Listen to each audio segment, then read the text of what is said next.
Geht gleich los.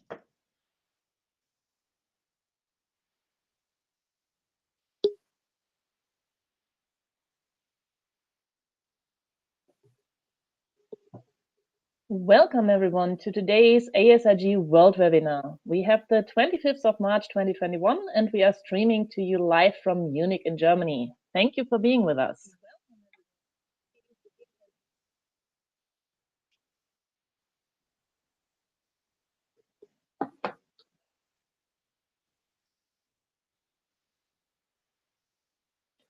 First of all, let me quickly introduce myself. My name is Jana Karina von Wedel and I am the organizer of the ASRG Munich chapter. ASRG is now 3.5 years old and I had my first contact 2 years ago via ASRG Stuttgart.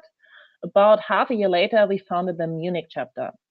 I have worked in the automotive industry for about 7 years and started working in automotive security a good 4 years ago. I am the head of cybersecurity at Immensity, a technology consultancy focusing on R&D of mechatronic systems in different industries. And especially when it comes to cybersecurity, a lot of our work in the past couple of years has been focused on the automotive industry. So for those of you who aren't familiar with us yet, let me say a few words about the Automotive Security Research Group, ASRG for short. We are a non-profit organization focusing on the advancement of the automotive security industry. It is an open community to support the combination of two complex areas of competencies, IT security and the automotive business. This community is for you, the automotive engineer, the IT security specialist, the security researcher, the beginner, the hobbyist, and the ones that are just curious what it's all about. The entire organization is built on volunteer efforts of the administrative team and, of course, yourselves. ASRG is mainly based on 3 important pillars which represent our core values: sharing knowledge, enabling networking, and valuable collaboration. We are trying to remove the boundaries that can occur in the automotive security industry. That means, for example, communicating about relevant publicly available information, finding ways to learn together, finding solutions, and making the best decisions. Because at the end of the day, all of us have a joint goal: to keep our customers, our families, our friends, and their data safe and secure when they are using automotive-related products or services. And this can only be achieved together. If you want to get involved more deeply, make an impact on the industry, start your own ASRG location, participate in a technical committee, or be part of one of our projects, please reach out to us. You can find out more about ASRG on our website, www.asrg.io, or just send us an email to hello@asrg.io. ASRG is active around the globe. Today, we are represented in 40 locations in 21 countries and recently reached more than 6,500 members, which is really amazing. Our latest chapters to be founded are in Timișoara, Romania, and Istanbul, Turkey. And we welcome them to our community. On average, we have grown around 15% per month since ASRG was founded, and this trend continues steadily. Please check out if your hometown is already part of our network. If this is the case, you're welcome to join your local chapter. If you don't find a location near you for now, but think it would make sense to have an ASRG location in your city as well, don't hesitate to contact us. Before we come to our main presentation, I would like to give you an outlook on the interesting topics which we'll provide to you via our ASRG World Webinar live streams throughout the next month. Next week, we'll have Bogdan Gradinaru from Clockworks, who will talk about the similarities in the process frameworks prescribed by ISO 26262 for functional safety and 21434 for cybersecurity, and how those can be used to help us build up cybersecurity management systems complying to the UNECE standards. The week after, we'll have Ken Munro from Pentest Partners, who will share with us some of his experiences in building up vulnerability disclosure programs and give us some hints on what we should consider when building one up. On the 15th of April, Professor Dr. Frank Kagel from the University of Ulm will share his research regarding misbehavior reaction, so how our automotive systems can or should react in case a misbehavior detection system detects potentially incorrect input to automated driving systems. And finally, on April 29th, Victor Maginean and Kamal Kumar Singh from Continental will talk to us about how to handle security across the whole supply chain and why only if you do, you can really ensure that you develop a sufficiently secure product.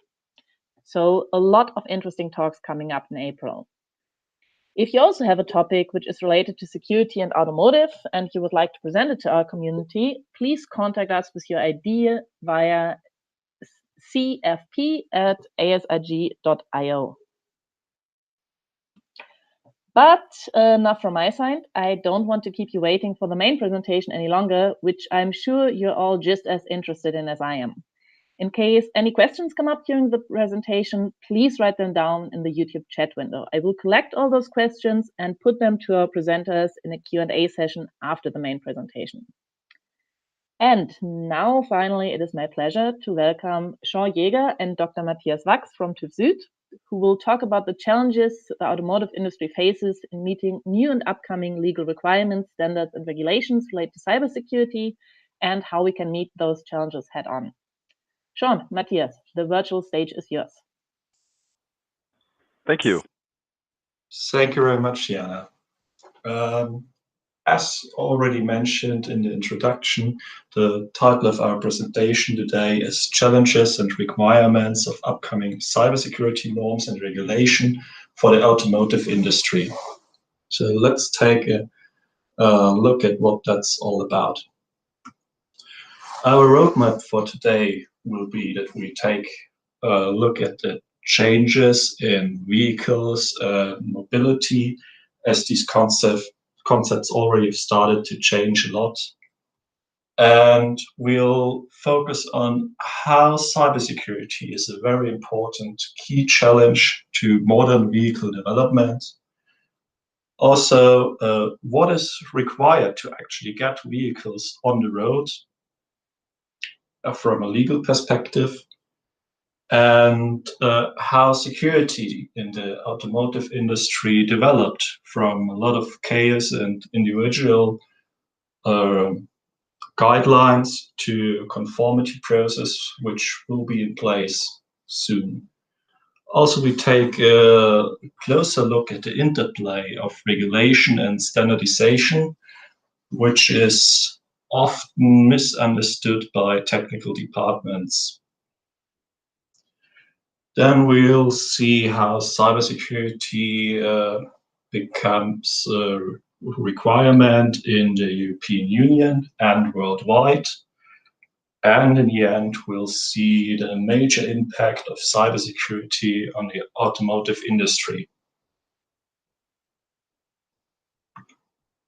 So your speakers today are myself, Jean Jäger. I'm working as an expert for Automotive Security Technology at TÜV SÜD Auto Service GmbH. And I'm working in the fields of evolution of the protection level of products and processes. And I'm evaluating the conformity of these to the standards and regulations, more specifically in the UNECE regulations R155 on cybersecurity and R156 on software updates, as well as the ISO SAE standard 21434 on cybersecurity. Also, I'm giving trainings and workshops on these topics. My support today will be Dr. Matthias Wachs, who's going to introduce himself too. Yes, hello, thank you. Great pleasure for me to be here today. So my name is Matthias. I'm working together with Sean at TÜV SÜD Auto Service. I'm the lead engineer for Automotive Cybersecurity and Connectivity. And so my main focus is really the upcoming standards and norms for cybersecurity and software updates. I'm directly involved in the development of the ISO SAE 21434. And one of our key topics is, on the one hand, the implementation of the regulations and standards with our partners and customers. So here to ensure the conformity with the requirements, but of course, since TÜV SÜD is also a technical service company, to enable the technical service of TÜV SÜD to cope with the upcoming regulations in the type approval process. So I'm a little bit in the background for today, but I will be back in the Q&A session. And yeah, we are happy. Yeah, we are expecting your questions. Looking forward to the discussion. Thank you. Thank you very much, Matthias.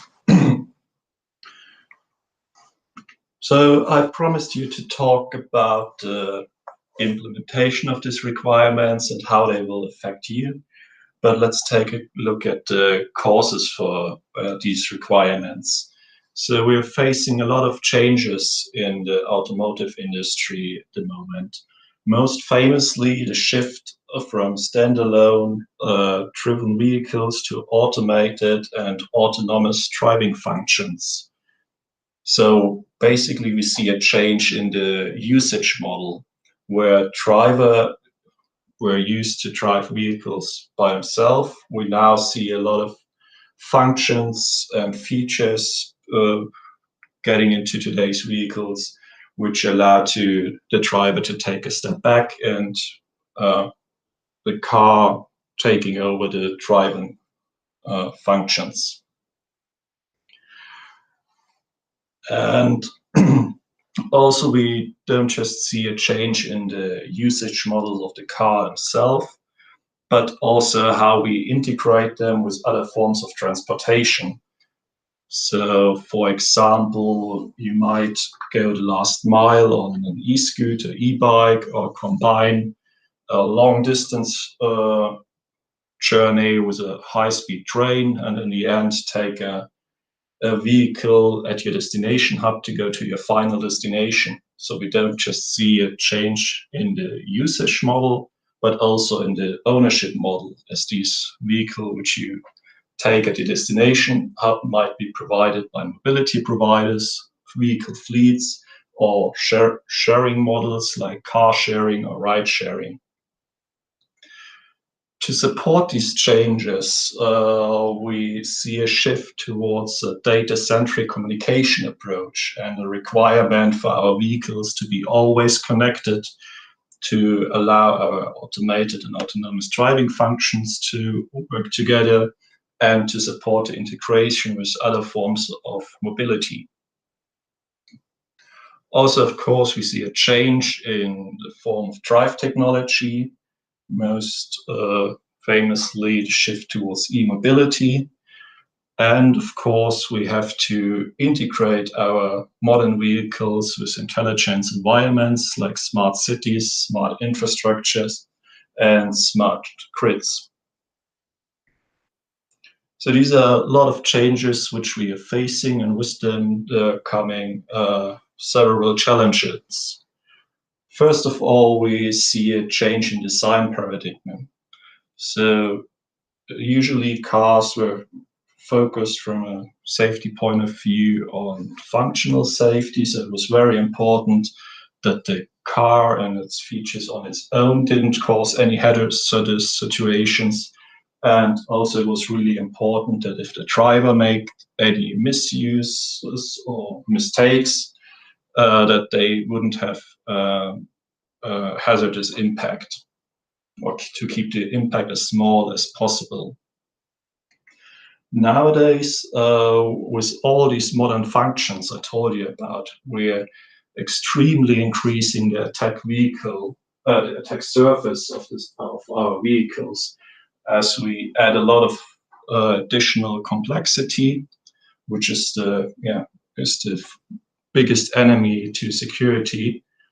And we open the doors to third parties which might have malicious intention and try to attack our vehicles and our users.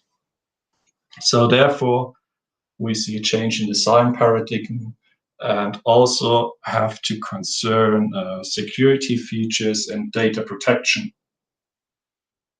And as I already mentioned, we see a change in the requirements to comply with this automation of our motion functions to support the autonomous driving functions and ADAS functions.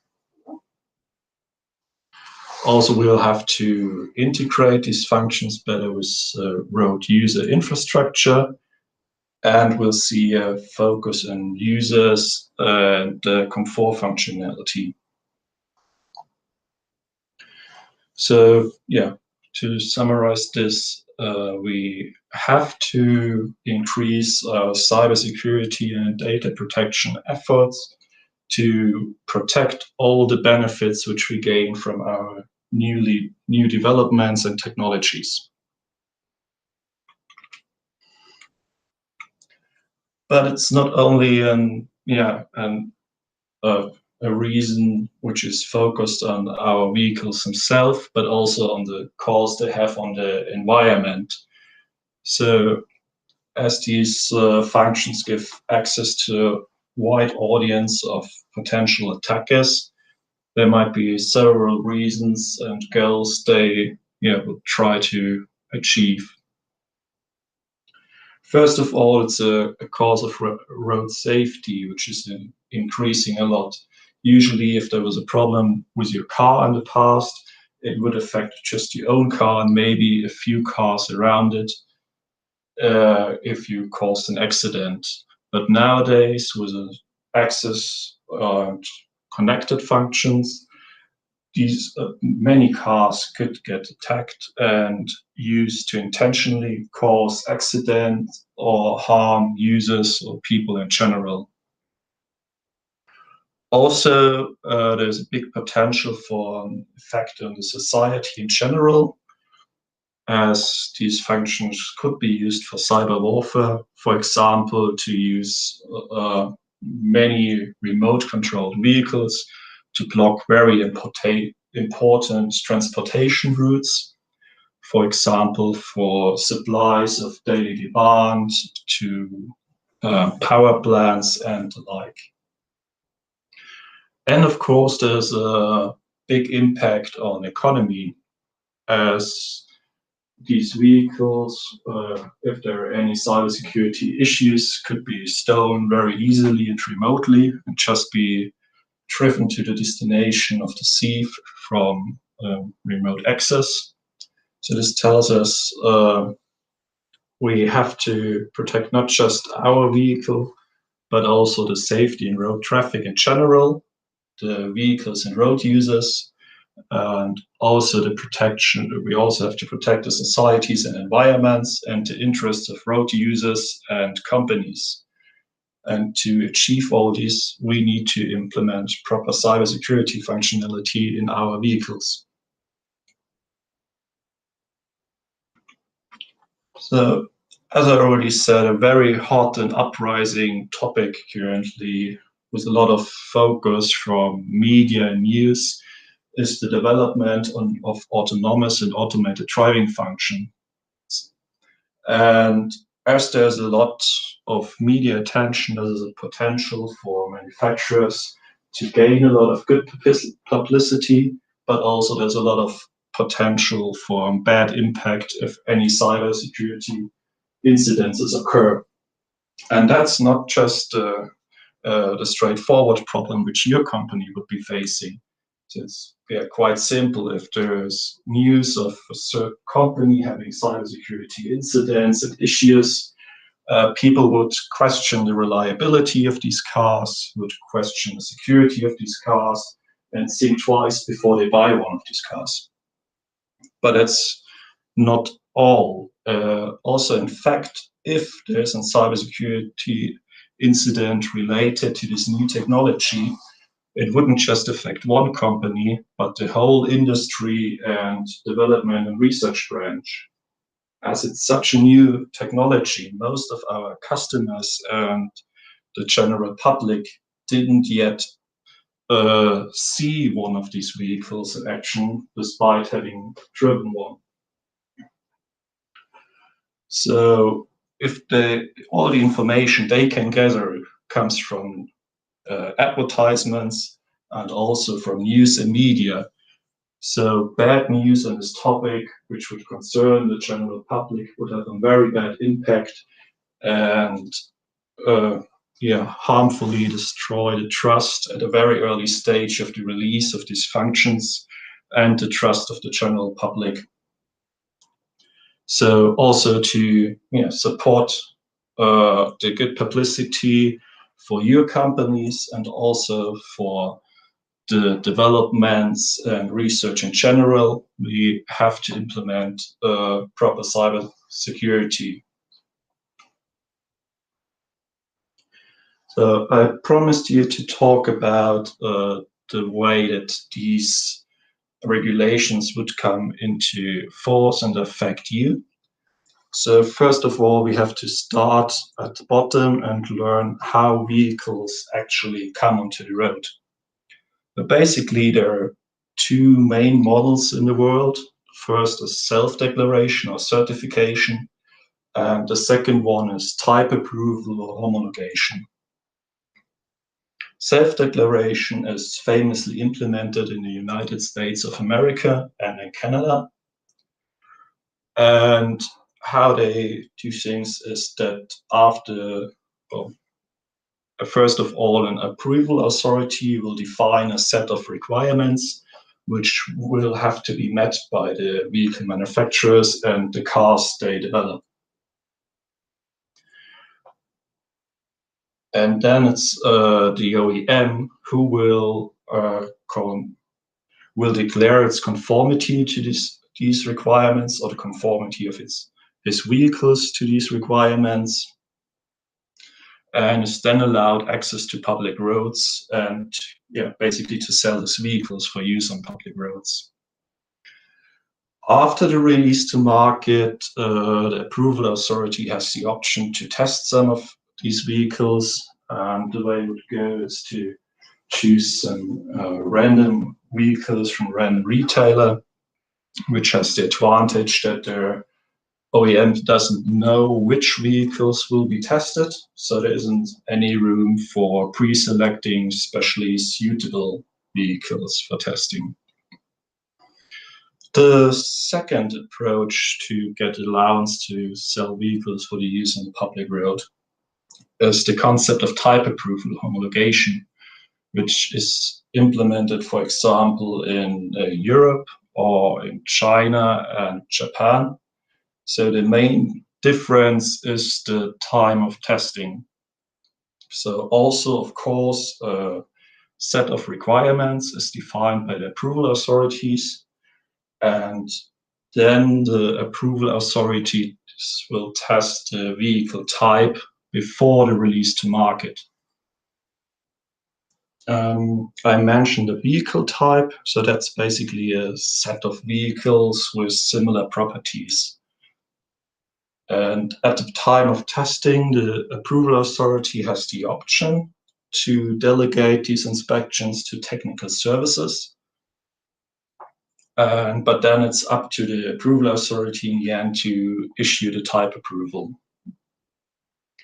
So, what do we learn from this? In fact, if you want to drive your vehicles on the public road, you have to get some kind of allowance to do this.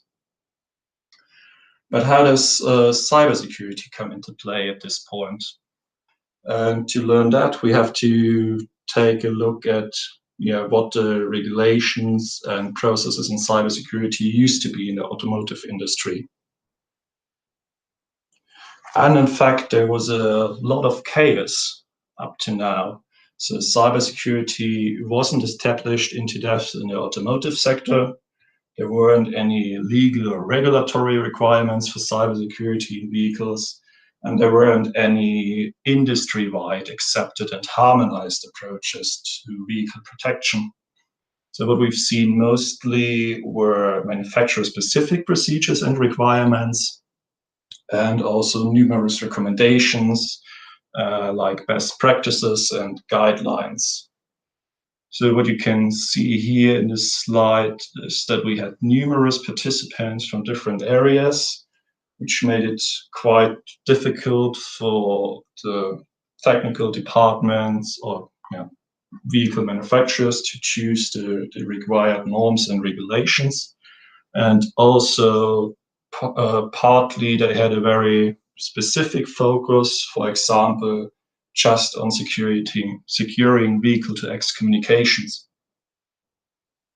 So how can we get all of these aligned? And there's one basic concept how this usually works. And that's you have some kind of legislation, legal authority, which will set the legal requirements for vehicles and the participation in road traffic. And afterwards, some regulatory organization will do work on the standardization and harmonization of these requirements for products with the goal to simplify, for example, the market access.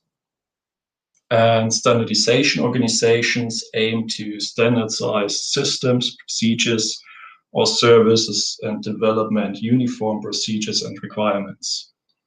So what's special in the case of cybersecurity? As I already told you, the mobility changed quite a lot, became a lot more connected and complex, and that led to all of three of these levels to recognize the importance of cybersecurity and make laws, regulations, and standards about this.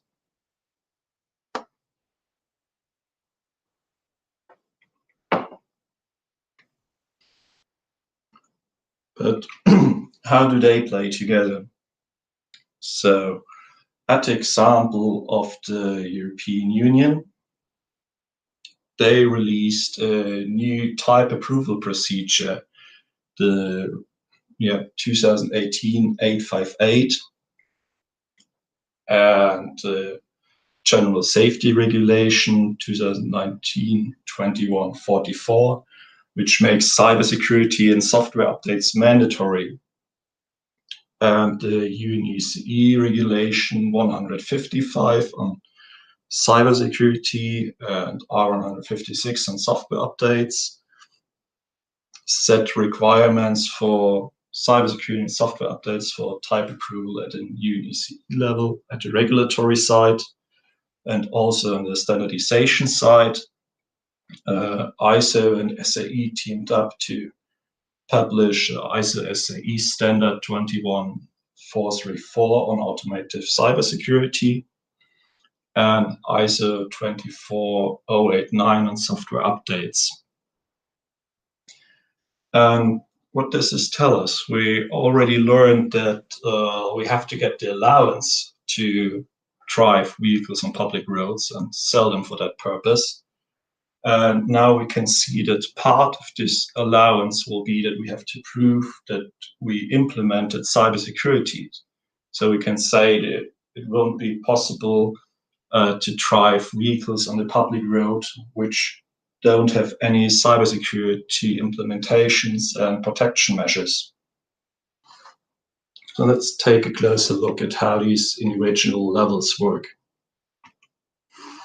At the European level, the European Commission sets the legal requirements for the European Union. Also, the referencing to existing specifications from other areas. For example, as I already said, in Regulation 2018-858, a new type approval procedure and market approval procedure was released in the EU. And the General Safety Regulation 2019-2144.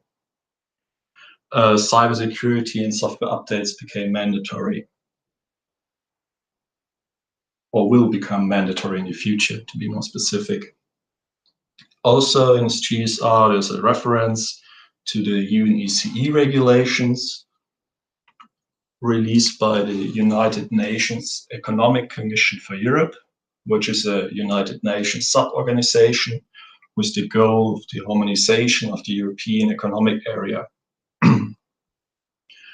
Within the UNECE, we have the UNECE WP29, which is a working group on the harmonization of road transportation in the European Economic Area. and which develops regulations on various aspects of the vehicle. For example, they released the regulation 116 on anti-theft and alarm systems, which basically are protection devices against unauthorized use of vehicles. But also, as we just learned, they released the regulation 155 and 156 on cybersecurity and software updates, which were the first specific regulations on security and updates and solved a lot of the chaos which we've just seen.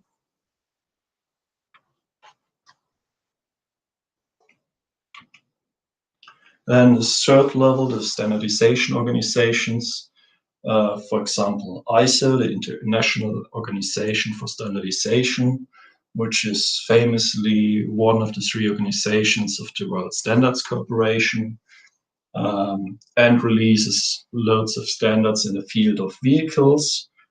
For example, the ISO 26262 standard on functional safety, which we will hear something about in more detail, and also the references to the ISO 21434 next week in the other ASRG session.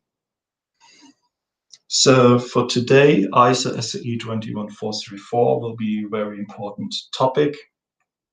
And as it's the common standard for cybersecurity in road vehicles, and also delivers harmonized processes and requirements for the development of motor vehicles.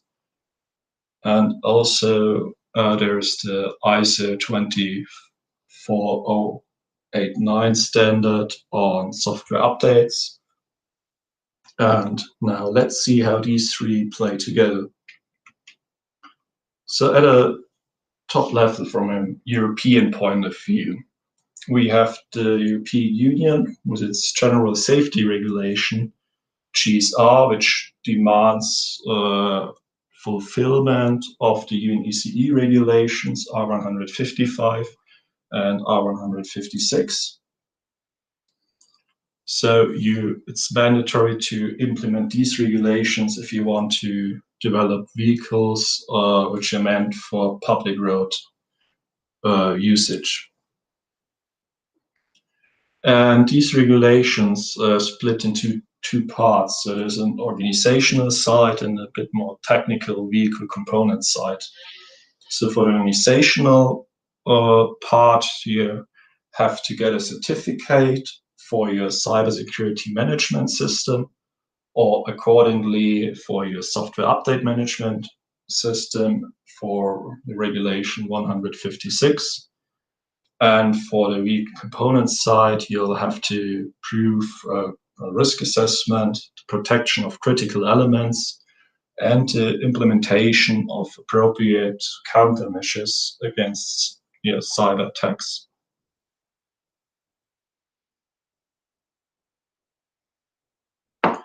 And then there's also the ISO SAE 21434 standard, which is referenced in the UNECE regulation 155, or to be more specific, in its interpretation document, as one possible way to prove that you meet these requirements.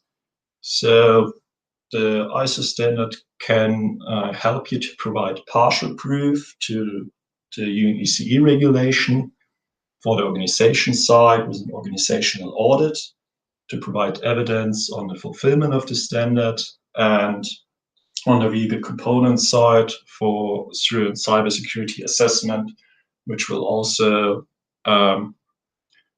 prove the fulfillment of the standard and your security risk assessment. But how would that be tested and rolled out in the real world, or implemented on a state level? So let's continue with the example of the European Union. At the UNECE level, the regulations on cybersecurity and software updates were released. And as a contracting party of UNECE, European Union will automatically adopt these regulations and implement them.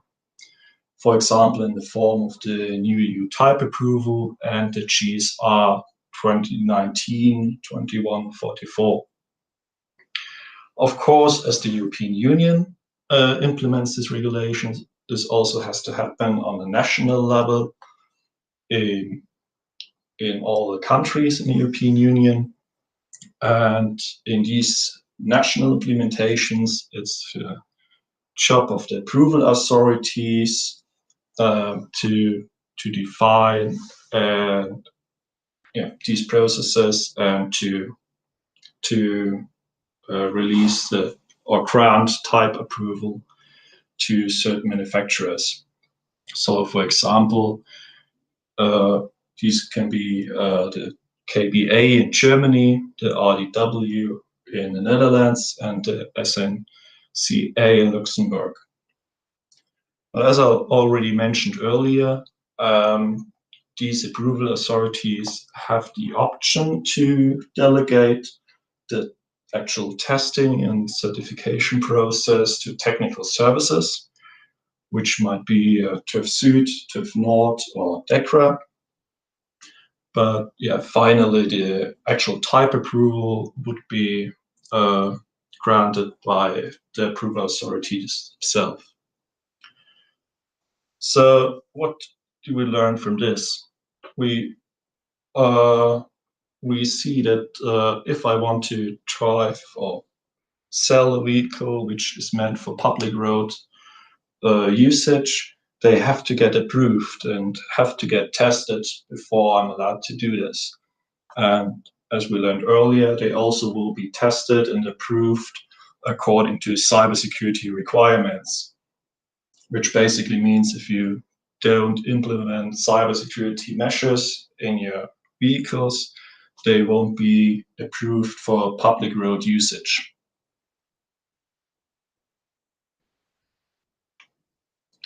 So, as I already talked about the European Union, it's the next step would be to tell you about harmonization. So, I already told you that we harmonize these requirements, for example, on security or an environment. But the idea behind that is not just to make the OEMs' lives harder, but also to make it more easier for them in form of a simplified market access. For example, if we talk about indicators, if each country would have their own requirements, for example, Germany might require you to install purple indicators, while France would decide to go for blue ones, and the United Kingdom fancy red indicators. Would be very complicated for manufacturers to meet all these requirements, as they would have to do individual developments and increase costs in development dramatically. And also this would increase costs in manufacturing dramatically, as you would have to have loads of options just to sell vehicles in a few additional countries. But as the requirements are harmonized and the same or very similar in many areas in the world, it's a lot easier and cheaper for you to develop and produce and sell your vehicles in these areas.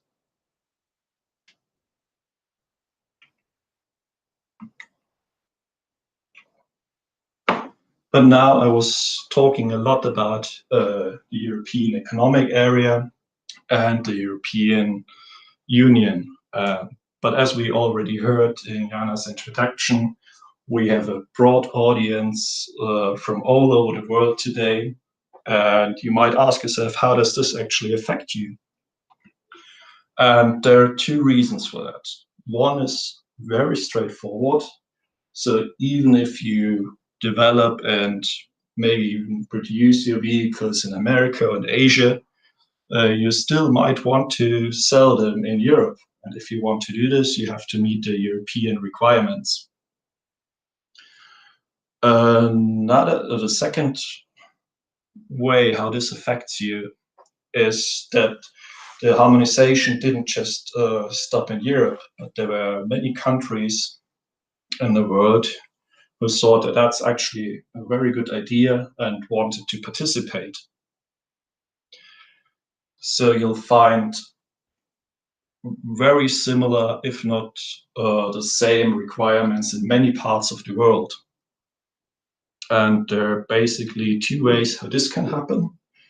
So nations can participate at the UNECE after the Convention of 1958, which basically means that they won't just participate in the development of these requirements, but also implement them automatically on a nation level.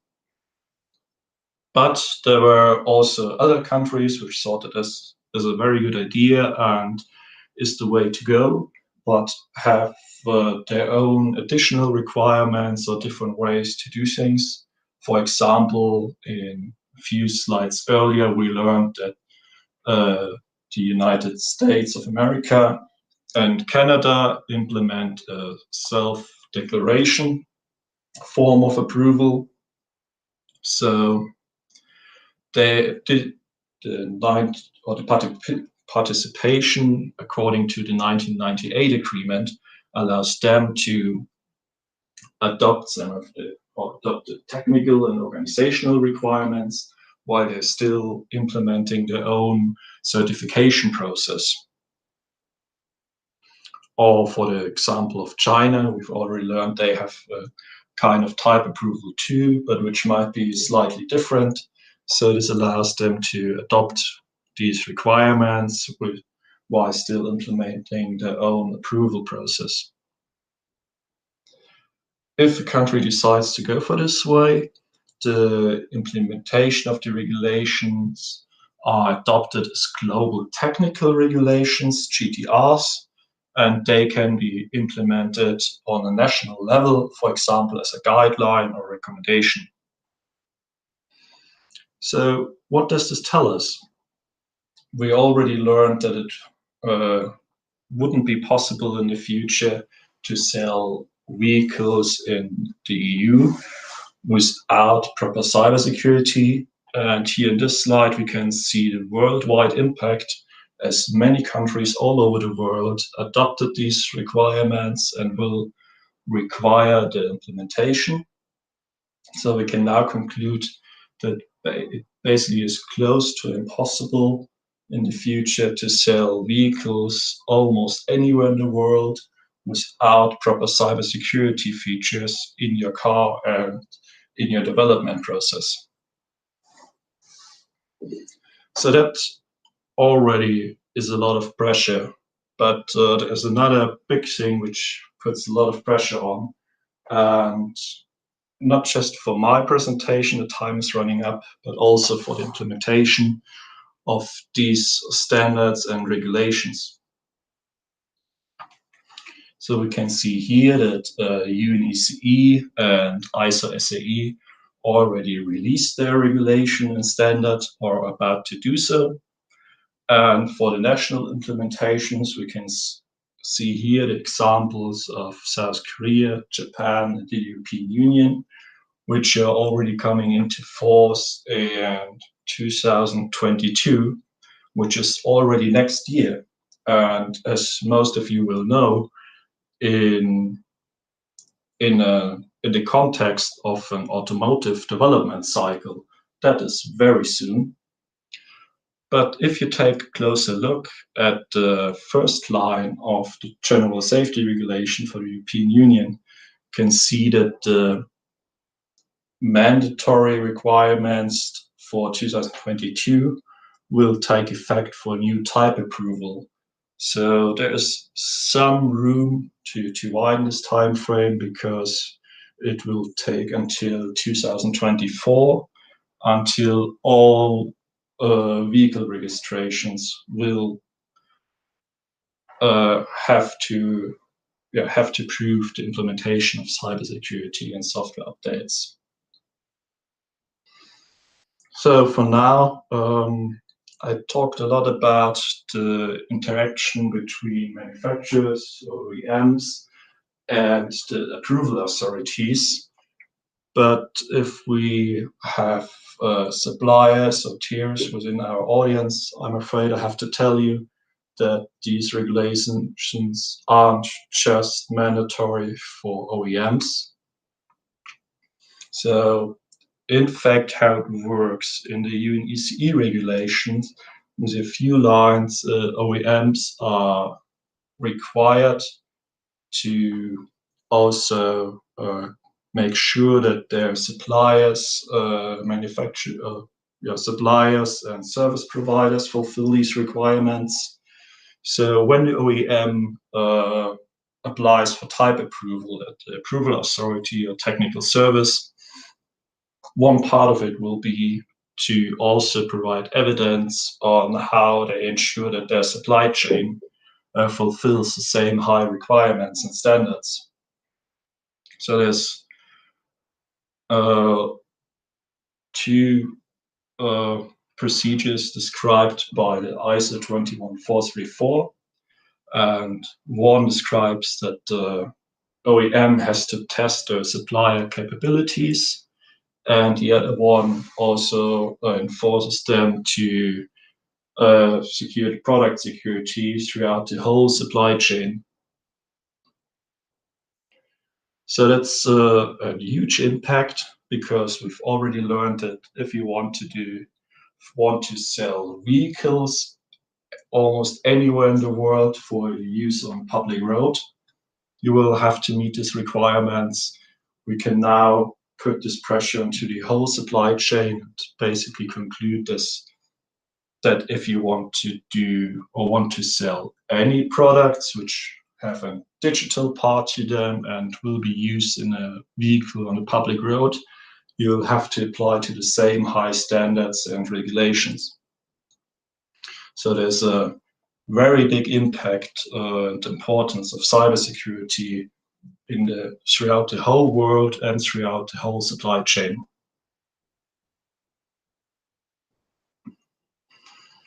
So to conclude, we've learned that cybersecurity will be a legal requirement, which doesn't leave us much of a choice, even if we personally might not be able to see the benefit.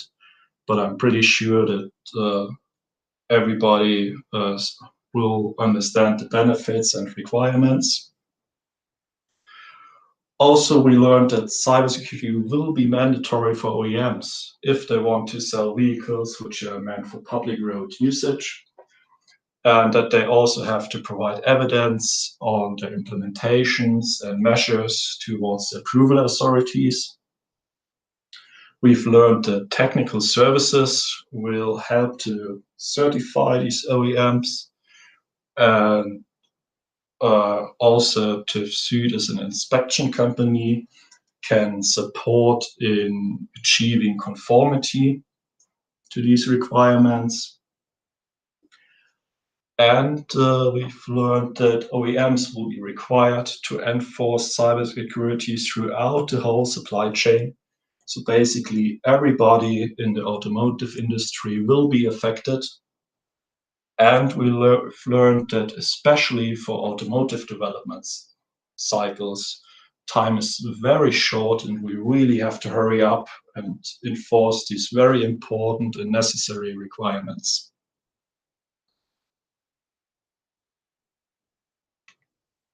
So thank you very much for your attention. Now we have some time left for questions and open points. And also thank you very much to you if you're watching the YouTube recording. And if you have additional questions which might not be covered in the Q&A session, please feel free to contact me at the email address which you can see in the video recording and the slides. All right. Thank you very much for this great overview, Sean. There have been a couple of questions throughout your talk that I hope you and Matthias will be able to answer now. So, we hope so too. Let's see.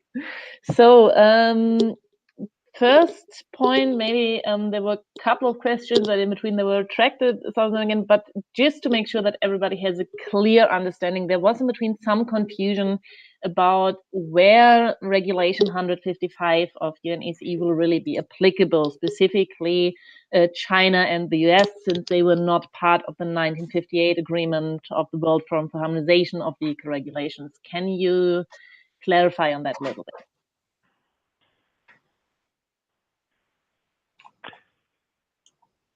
Sean, do you want to answer? Sorry, I thought you will start. Oh, I can start too. Sean, could you show slide 17? So perhaps Yes, to 1 second, please. yeah, this. So yes, the UNECE regulations will have a global. So will have a global impact.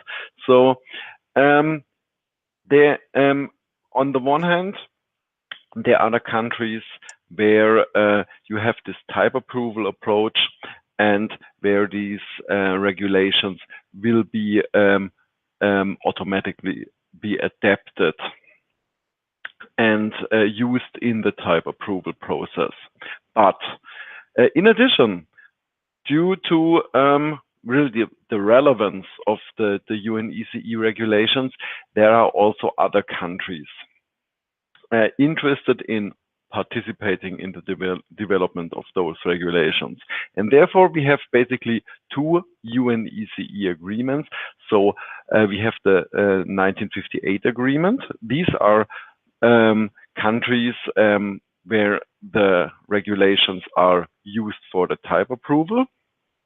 And we have other countries under the 98 agreement which can participate in the development of the regulations and then adopt those regulations, or the regulations will then be published in a form where the type approval aspects are removed.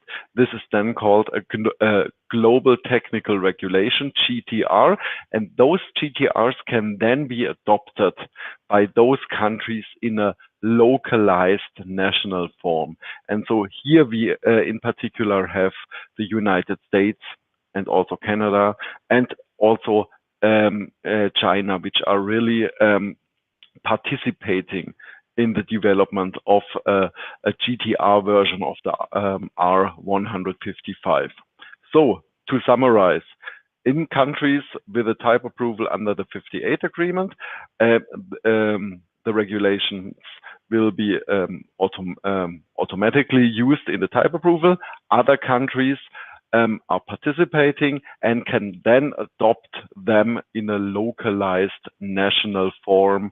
And here, for example, the United States and also China are prominent examples. All right, thanks for this clarification. So the next question was whether there are any standards related to secure coding. So it was already mentioned in the chat also that 21434 references MISRA and CERT-C, but those don't really have a focus on security, but are more general quality guidelines for coding. So is there anything more specific to secure coding that you're aware of that is going on in terms of standardization? So perhaps I can contribute because accidentally I noticed. So on the one hand, we of course in the automotive industry we now have the 21434, which will describe the processes and the approaches and the requirements to realize secure products. And here we also have the aspect of the implementation in the product. And here we also have aspects for the software development. And here are also the references to the existing best practice documents. So I think basically also the documents you already mentioned, MISRA-C, coding guidelines, secure coding, documentation. So I think here we have the link with the existing best practice documents in the 21434. Okay, so nothing that is more specifically directed at security so far, but yeah, just the aspects that are already covered in the well-known guidelines and standards. Okay, then one more question, which is also related to whether there is any standardization going on about a topic. Namely, the question was whether there are any groups working specifically on the cyber physical aspect of automated driving. So like radio sensors, GPS spoofing, etc., and their security aspects. Yes. Also, this is partially covered by the ISO SAE standard 21434. So you'll also find requirements in there for your development processes, also aspects of the hardware. Perhaps I can add some comments. So with respect to the regulations, we have the situation that the regulation 155 and 56 are basically enabler regulations. So other regulations will refer to them, and this is exactly the situation we, for example, have with the third important regulation, which is now in force. So this is the R157 for the automated lane keeping system. So this is one of the automated driving function, and this for this system and this regulation, also cybersecurity is a very important, and therefore this regulation refers to the 155 and says that 155 must be implemented as part of the 157. So here, regarding regulations, here we have we have two enabler regulations with the 55 and 56, which will be used in other regulations. With respect to security for automated and autonomous driving, we of course have other relevant projects, as for example, please let me not mix up the numbers, the ISO TR 4804, which focuses on safe and reliable driving functions, and this also includes the cybersecurity aspect for such modern systems. So here we have other ongoing projects.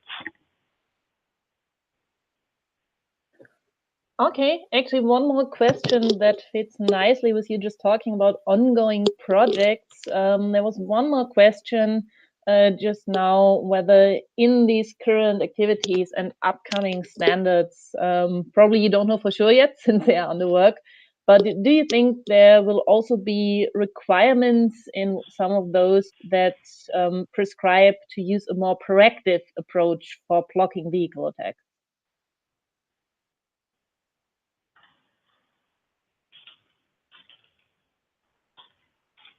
Sean?